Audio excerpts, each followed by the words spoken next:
తెలంగాణ రాష్ట్రంలో big blast news అని చెప్పాలి. అధికార కాంగ్రెస్ పార్టీలో అలజడి మొదలైందా అంటే అవుననే సంకేతాలు కనిపిస్తున్నాయి ప్రస్తుత పరిస్థితులు.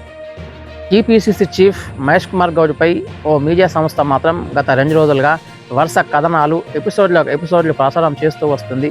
డిజాస్టర్ రథసారథంటూ గాంధీ భవన్ పరిసరాలు దుర్గంధం వెదజల్లుతున్నాయి, క్లీనింగ్ చేయడం లేదు.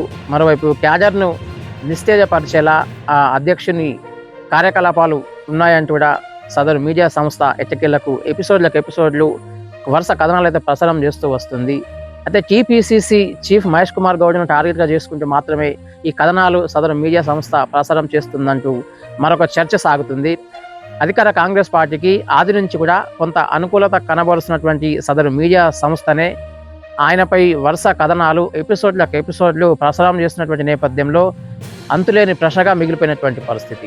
అయితే రేవంత్ రెడ్డి పాలనకు సంబంధించి కానీ అధికార కాంగ్రెస్ పార్టీ సంక్షేమ పథకాలకు సంబంధించి వివరించేటటువంటి క్రమం కావచ్చు, మంత్రులతో కావచ్చు, మరికొంతమంది ఎమ్మెల్యేలతో ఆయన అంటనట్లు ఉంటున్నారు. మరి ముఖ్యంగా క్యాడర్ను పటిష్టపరిచే దిశగా మహేష్ కుమార్ గౌడ్ అడుగులు ఏమాత్రం వేయడం లేదంటూ కూడా ఓ మీడియా సంస్థలో ఖచ్చితంగా గత 2 రోజుల క్రితం నుంచి పూర్తి స్థాయిలో వరుస కథనాలు ఎపిసోడ్లు బయటకు వస్తున్నటువంటి నేపథ్యం. ఈ క్రమంలో మహేష్ కుమార్ మాత్రం ఎట్టకేలకు అవాకైనటువంటి సందర్భం మనం చూస్తున్నాం. గాంధీ భవన్ పరిసరాలు దుర్గంధం వెదజల్లుతున్నాయి, కనీసం చిత్తశుద్ధి లేకుండా పనిచేస్తున్నారు, తిన్న చోటే కూర్చుండిపోతున్నారు అనేటటువంటి మరికొన్ని వరుస కథనాలు ఆ మీడియా సంస్థలో వస్తున్నటువంటి నేపథ్యంలో మహేష్ కుమార్ గౌడ్ను ప్రత్యేకించి టార్గెట్గా చేస్తున్నారంటూ కూడా మరికొంతమంది బీసీ నేతలు కావచ్చు, ఇంకొంతమంది ఆయన అనుచర గణాంకం అభిప్రాయపడుతున్నటువంటి ఈ సందర్భం. ఈ మహేష్ కుమార్ గౌడ్ గత కొంతకాలంగా ఢిల్లీకి వెళ్ళి ఏఐసీసీ అగ్రనేతలతో కలవడంతో పాటు ఆ పార్టీకి చెందినటువంటి మరీ ముఖ్య నేతలతో టచ్లోకి వెళ్ళి మంత్రి పదవి కావాలంటూ కొంత లాబింగ్ చేస్తున్నట్లుగా కొన్ని విషయాలు మాత్రం బయటకు వచ్చినటువంటి ఈ నేపథ్యంలో గ్రహించినటువంటి తెలంగాణలోని మరికొంతమంది ముఖ్య నేతలైతే ఈపీసీసీ చీఫ్గా కొనసాగుతున్నటువంటి మహేష్ కుమార్ గౌడ్ను కొంత టార్గెట్గా చేసినట్టుగా తెలుస్తుంది.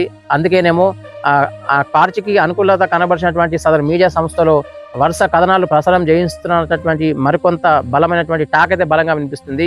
మరీ ముఖ్యంగా బీసీ వర్గీయుల నుంచి ఈ టాక్ అయితే బలంగా వినిపిస్తున్నటువంటి నేపథ్యంలో సంయమనం పాటించాలి, క్యాడర్ అయోమయానికి గురి కాకూడదు, అన్ని నెమ్మదిగా సర్దుకుంటాయి అంటూ కూడా టీపీసీసీ చీఫ్ మహేష్ కుమార్ గౌడ్ కొంత విజ్ఞప్తి చేసినటువంటి ఈ పరిణామక్రమంలో తనపై కుట్ర జరుగుతుందంటూ ఆయన చెప్పినటువంటి సందర్భం ఉందంటూ మరికొంతమంది అభిప్రాయపడుతున్నటువంటి పరిస్థితి. తెలంగాణ రాష్ట్రంకి వచ్చేసరికి పార్టీ పరువును ప్రతిష్టతను దిగజార్చే ప్రయత్నం సాగుతుంది.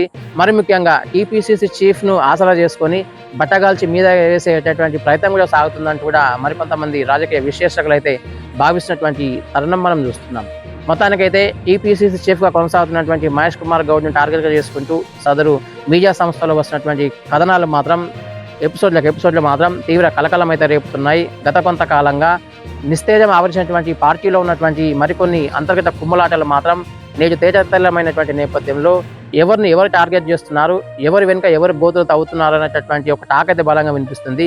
అదే కనుక నిజమైతే కనుక ఇలాంటి పరిస్థితులు మాత్రం ప్రతిపక్షాలకు కావచ్చు, విపక్షాలకు ప్రధాన అస్త్రంగా మారే అవకాశం కూడా లేకపోలేదు. ఇది తెలంగాణలోని కాంగ్రెస్ పార్టీకి మాత్రం పెద్ద ఎదురు దెబ్బ అని చెప్పాలి. చూడాలి మరి రేపు ఏం జరగబోతుంది.